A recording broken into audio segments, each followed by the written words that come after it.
রমজান মাসে মারা গেলে কবরের আযাব হয় না, এ মর্মে বিশুদ্ধ কোনো হাদিস পাওয়া যায় না। তবে হ্যাঁ, এটা পাওয়া যায় যে রমজান মাস শুরু হলে আল্লাহ তাআলা কবরের আযাবকে বন্ধ করে দেন। তো কবরের আযাব যেহেতু বন্ধ থাকে, তাই এখান থেকে, এই হাদিস থেকে উলামা ইকরাম বলেছেন এই কথা, বা জনগণ মনে করে থাকেন যে রমজান মাসে যেহেতু কবরের আযাব বন্ধ থাকে, তাই কোনো মানুষ যদি রমজানে মারা যায় তাহলে তার কবরের আযাব বন্ধ হয়ে যাবে। হ্যাঁ, রমজান মাসে যদি কবরের আযাব আল্লাহ বন্ধ করে দেন তো সেটা স্থায়ী হবে বন্ধ। যেমন মনে করুন, হাদিস শরীফের মধ্যে আছে, কোন মানুষ যদি জুমার দিন অথবা জুমার রাত্রে মারা যায়, আল্লাহ তাআলা তার কবরের আযাবকে বন্ধ করে দেবেন। এটা একবারে আবাদুল আবাদ, মানে কিয়ামত হওয়ার আগ পর্যন্ত তার কবরে আর কোনো শাস্তি হবে না। এরপরে হাসরের ময়দানে বিচার হিসাব নিকাশ হওয়ার পরে, বিচার কার্য হওয়ার পরে সেখানে কি হবে না হবে সেটা আমরা বলতে পারি না। তবে যদি কোনো মানুষ জুমার রাত্রে বা দিনে মারা যায় তাহলে তার কবরের আযাব বন্ধ হয়ে যাবে। সুবহানাল্লাহি বিহামদি। এজন্য আল্লাহ সুবহানাহু ওয়া তাআলার কাছে মৃত্যু তো আল্লাহ তাআলা সুনির্দিষ্ট করে রেখেছেন যে কার কখন হবে, এটা তো কেউ জানেও না আমরা, কিন্তু আল্লাহর কাছে কামনা করতে তো বাধা নেই। এজন্য আমরা আল্লাহ তাআলার কাছে সবসময় কামনা করব যে আল্লাহ, আপনি আমার মৃত্যুটা জুমার দিন অথবা জুমার রাত্রে দিবেন। সাথে সাথে আরেকটু দোয়া আমরা বেশি করে করব যে আল্লাহ, আপনি আমাদেরকে রমজান মাসে জুমার দিনে আপনার নবীর দেশে মদিনাতুল মুনাব্বারায় মৃত্যু দান করবেন, শাহাদাতের মৃত্যু দান করবেন, এভাবে আমরা দোয়া করব। এবং সবসময় আল্লাহ তাআলার কাছে শহীদি মৃত্যুর তামান্না করতে হবে। হযরত ওমর রাদিয়াল্লাহু তাআলা দোয়া করতেন, এই দোয়া করতেন আল্লাহ তাআলার কাছে যে আল্লাহুম্মা রযুকনা শাহাদাতান ফি সাবিলিক ওয়াজআল মাউতানা ফি বালাদি রাসূলিক। আল্লাহ, আমাদেরকে তোমার শাহাদাত নসিব করো আর তোমার নবীর দেশে আমাদের শাহাদাত নসিব করো। সুবহানাল্লাহি বিহামদি। হযরত ইমাম মালিক রাহমাতুল্লাহ আলাইহি, ইমামুল দারুল হিজরা ইমাম মালিক রাদিয়াল্লাহু তাআলা আনহু, তিনি মদিনাতে ইন্তেকাল করার এই প্রবল ইচ্ছা থাকার কারণে তিনি মদিনা শরীফ থেকে কখনো কোথাও বের হতেন না। এই একটা মাত্র আশাই যে আমার মৃত্যুটা যেন মদিনায় হয়। কেন? নবী আলাইহিস সালাতু ওয়াস সালাম বলেছেন, যার মৃত্যু হবে মদিনায় আল্লাহ সুবহানাহু ওয়া তাআলা তার কবরের আযাবকে আল্লাহ বন্ধ করে দিবেন। সুবহানাল্লাহি বিহামদি। এজন্য আল্লাহ তাআলার কাছে কামনা করতে হবে, আল্লাহ তাআলার কাছে দোয়া করতে হবে যে আল্লাহ, তুমি আমাকে জুমার দিন মৃত্যু দাও, জুমার রাত্রে মৃত্যু দাও, আর আমার মৃত্যুটা মদিনা শরীফে দিও। কোরআন তেলাওয়াত করতে করতে নামাজরত অবস্থায় যেন আমাদের মৃত্যু হয়, এভাবে আল্লাহর কাছে কামনা করা।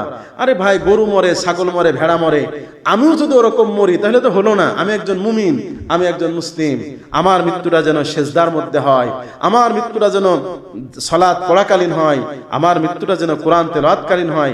এজন্য আল্লাহ তাআলার কাছে তামান্না করা, আল্লাহ তাআলার কাছে আকাঙ্ক্ষা করা, চাওয়া, আর সে অনুযায়ী আমাদের এখন থেকে তৈরি হওয়া এবং সেভাবেই জীবন যাপন করা। বর্তমানে আমি সুদের সাথে জড়িত, এখন থেকে তওবা করে ভালো হতে চাই, এখন আমার করণীয় কি? হ্যাঁ, আলহামদুলিল্লাহ, এটা তো খুব ভালো উদ্যোগ।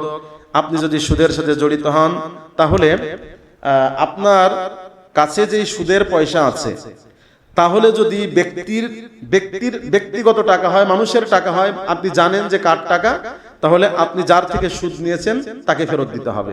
যেমন মনে করুন যে অনেক আছে সমাজে টাকা লাগায়, 1 লক্ষ টাকা আছে, সে 10 জনকে দিয়ে রাখলো, আর কি বললো যে ভাই, তুমি যে 10,000 টাকা নিচ্ছ, আমাকে কিন্তু প্রতি মাসে 100 টাকা করে দিতে হবে আর কি, আর যখন মূলধন ফেরত দেবা তো দিবাই।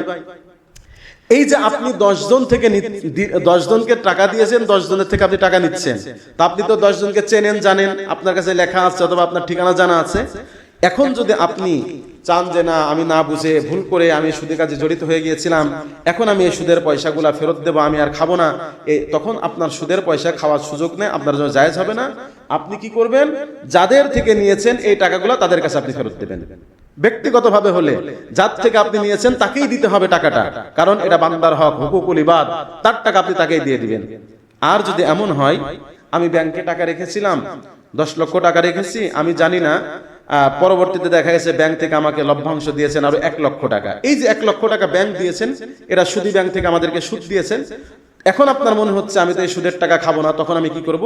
তখন উলামায়ে কেরাম, মুফতিয়ানে কেরাম এই ফতোয়া দিয়েছেন, বিশেষ আল্লামা তাকি উসমানী দামাত বারাকাতুহুম শাইখুল ইসলাম, তিনি ফতোয়া দিয়েছেন যে ব্যাংক থেকে যদি কোনো টাকা নেওয়া হয় তাহলে সেই সুদের টাকা কেউ ব্যাংকে ফেরত দিবে না, কারণ ব্যাংকে ফেরত দিলে ওরা আবার এরকম সুদের কাজে লাগাবে আর কি।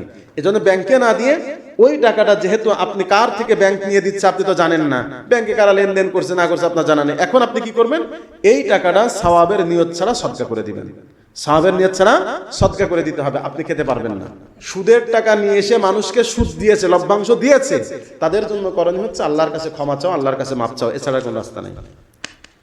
আর একটা প্রশ্ন হচ্ছে, আমি সুন্নাত দাড়ি রেখেছি কিন্তু নাপিতকে হালকা কাটতে বলেছি, মুষ্টির বাইরে সে অনেক বেশি কেটেছে, আমার কি গুনাহ হবে?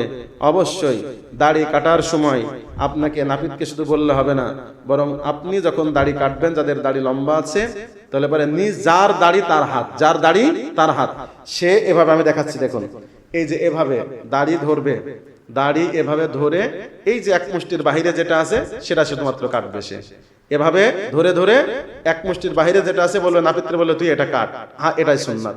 এরপরে চতুর্দিকে এভাবে ধরে ধরে ধরে ধরে তাকে দেখাবে এবং বলবে যে এর বাহিরে কাটতে। আপনি যদি বলেন ঢালা ভাবে কেটে দিতে, তাহলে তো সে তো কাটবে, তার জানা নেই কোনো কিছু। এজন্য খবরদার, আমরা দাড়ি কাটার সময় দাড়ি যদি কাটতে হয় তাহলে এক মুষ্টির পরে গিয়ে, এক মুষ্টির আগে দাড়ি কাটার কোনো সুযোগ নাই, কারণ দাড়ি কাটার গুনাহটা হচ্ছে গুনাহে জারিয়া, এক মুষ্টি দাড়ি হওয়ার আগ পর্যন্ত আমাদের আমলনামায় গুনাহ হতেই থাকবে। এজন্য খবরদার, দাড়ি যেন এরকম না কাটে। হ্যাঁ, ভুলবশত যদি কেউ কেটে ফেলেছে, হয়তো আমি না বলতেই নাপিত কেটে ফেলেছে, এজন্য আল্লাহর কাছে তওবা ইস্তেগফার করতে হবে, আল্লাহ যেন মাফ করে দেয় আমাদেরকে।